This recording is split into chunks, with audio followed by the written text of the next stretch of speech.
តោះបងប្អូនទស្សនាទេសភាពនៅក្រោយផ្ទះរបស់ខ្ញុំទាំងអស់គ្នាកុំភ្លេចជួយចុច Subscribe និង Share ម្នាក់មួយផងបងប្អូនចុច Like ចុច Share ផងបងប្អូនអរគុណច្រើនតោះ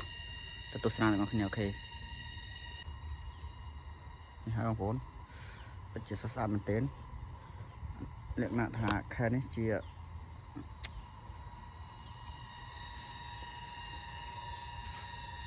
ដូវភ្លៀងហើយទេសភាពវាស្រស់ស្អាតណាបងប្អូនណាហើយដើមឈើលខៀវហើយត្រូវជាមួយនឹង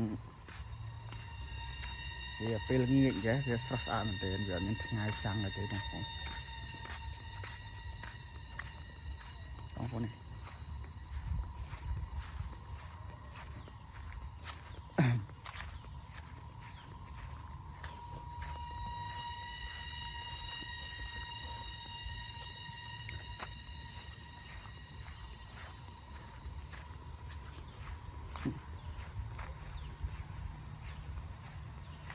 អានេះដើមអាចកូនងាបងប្អូនតែវាអត់ទាំងផ្កាបើពេលខែផ្កាស្អាតណាចូលមកបងមានរូបភ្លេងបាត់ហើយអានេះផ្ទះបងចដូនមួយខ្ញុំផ្ទះខ្ញុំនេះហ្នឹងបងប្អូនអានោះវិញមើលស្អាតមែនទេសភាពប្រពេលនឹងសัตว์យំទៀតកាន់តែវាស្ងប់ស្ងាត់ល្អអត់មានញ៉ៃញ៉ៃបងប្អូនខៀវមែនទែន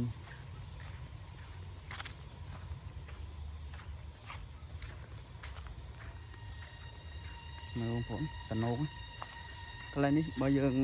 ចង់ផឹកស៊ីអីយើងផឹកបាននេះ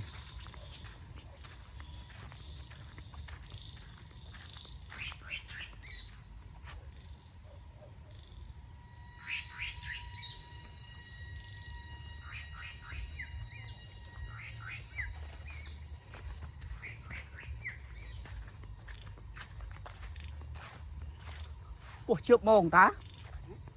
តែពោះជឿបម៉ងតាហ៎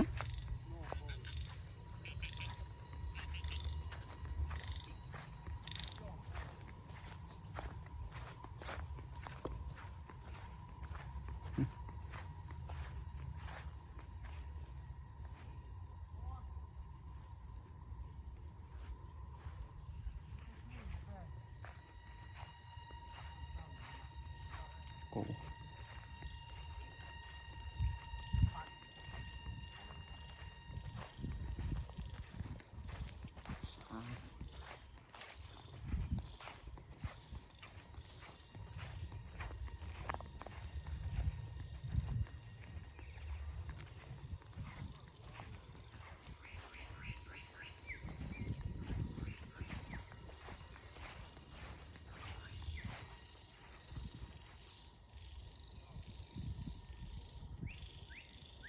bịខ្មៅអត់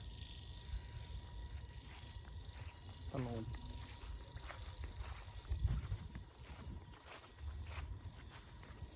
តឡូននេះអត់សោះកើតទេស្មៅច្រើនពេក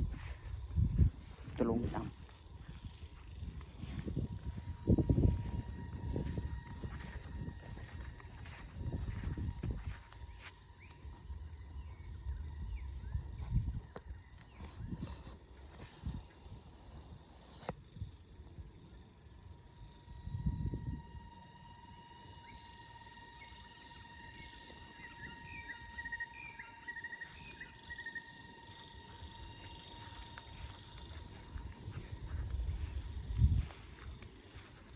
ស្អាតបរយខៀវរងាន់បងប្អូន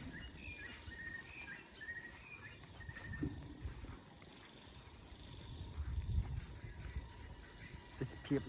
នៅពេលល្ងាចចាំមកដៃឥឡូវវាធ្វើលបងធ្វើអីចិត្តអស់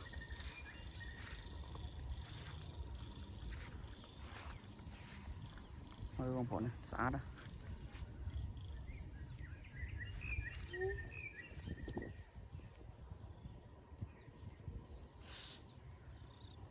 ពិតជាស្អាតមែនទែនណា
đục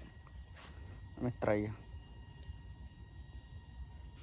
anh ấy khe tự sọ bữa khe tự lớn khe hào lớn mía cái bùm chặt tray vô từ slo tự nôm đồ này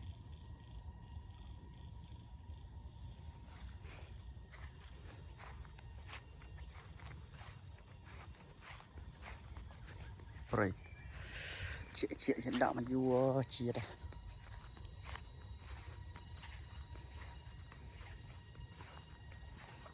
thứ là bong khum với cô châu si tờ lông đâm tờ lông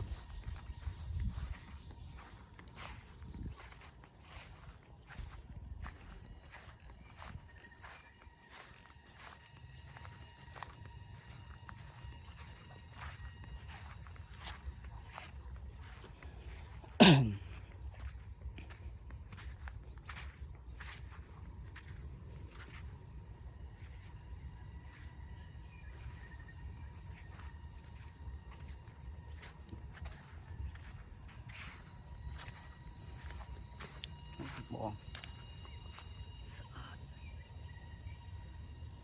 wow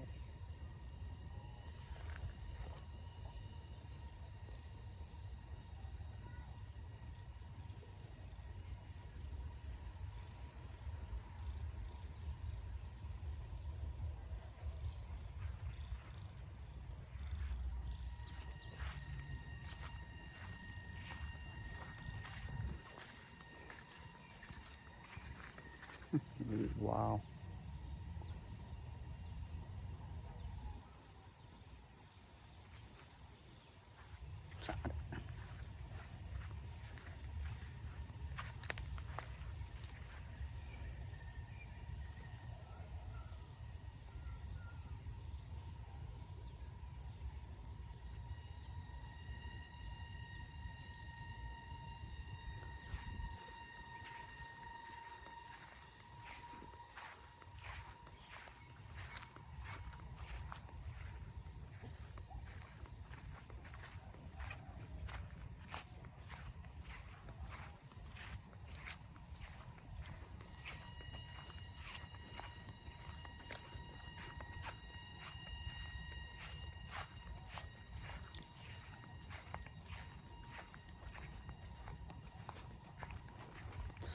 sạ lên tên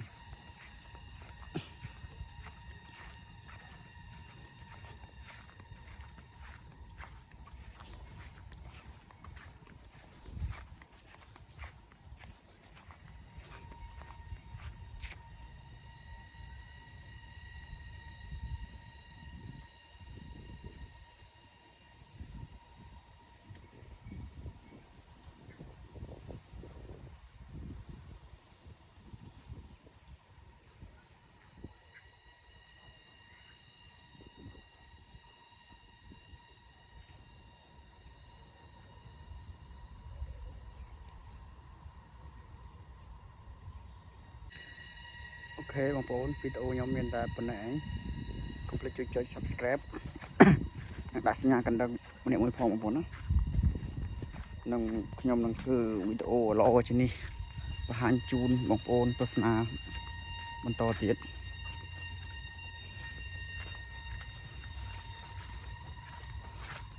ហើយនេះទីតាំង